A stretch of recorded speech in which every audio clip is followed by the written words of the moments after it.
1 Samuel 22. David departed from there, and escaped to the cave of Adullam.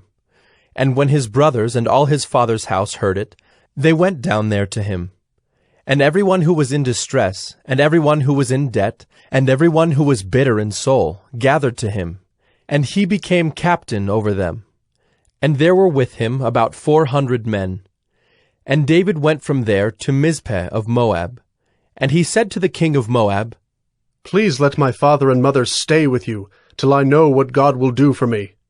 And he left them with the king of Moab, and they stayed with him all the time that David was in the stronghold.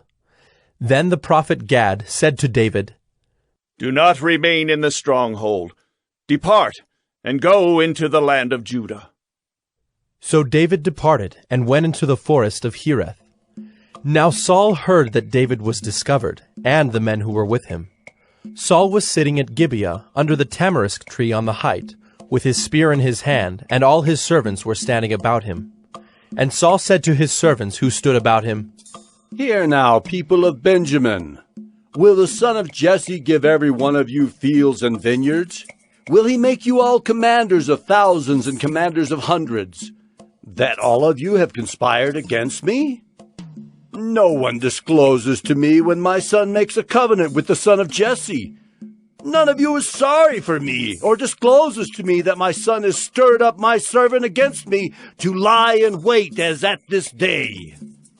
Then answered Doeg the Edomite, who stood by the servants of Saul, "I saw the son of Jesse come into Nob to Ahimelech, the son of Ahitub, and he inquired of the Lord for him, and gave him provisions, and gave him the sword of Goliath the Philistine."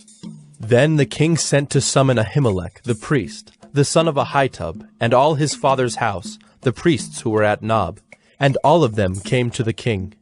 And Saul said, "Hear now, son of Ahitub." And he answered, "Here I am, my lord." And Saul said to him, "Why have you conspired against me, you and the son of Jesse, in that you have given him bread and a sword, and have inquired of God for him, so that he has risen against me to lie in wait, as at this day?" Then Ahimelech answered the king, "And who among all your servants is so faithful as David, who is the king's son-in-law, and captain over your bodyguard, and honored in your house? Is today the first time that I have inquired of God for him?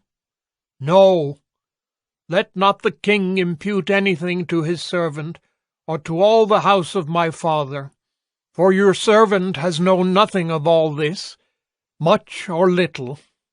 And the king said, "You shall surely die, Ahimelech, you and all your father's house." And the king said to the guard who stood about him, "Turn and kill the priests of the Lord, because their hand also is with David, and they knew that he fled and did not disclose it to me." But the servants of the king would not put out their hand to strike the priests of the Lord.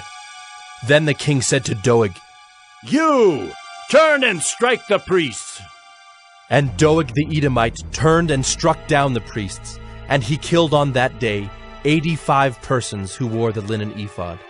And Nob, the city of the priests, he put to the sword.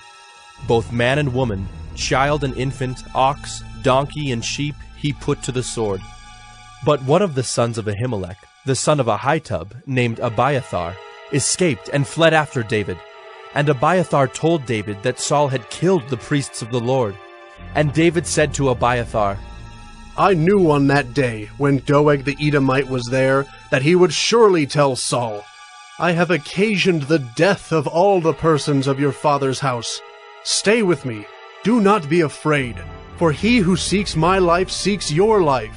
With me you shall be in safe keeping.'